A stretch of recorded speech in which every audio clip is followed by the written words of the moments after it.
బాండీలో నూనె పోసుకోండి. ఎండుమిర్చి వేసుకోండి.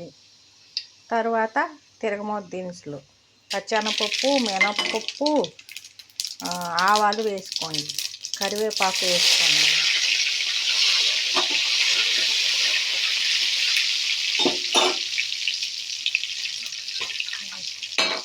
వేరుశనగ గుళ్ళు వేసుకోండి.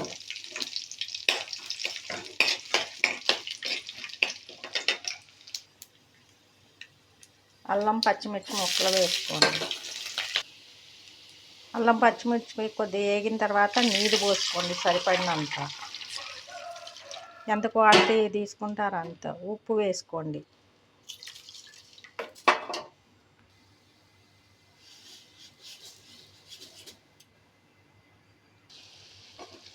హాట్గా సేమియా ఉప్మా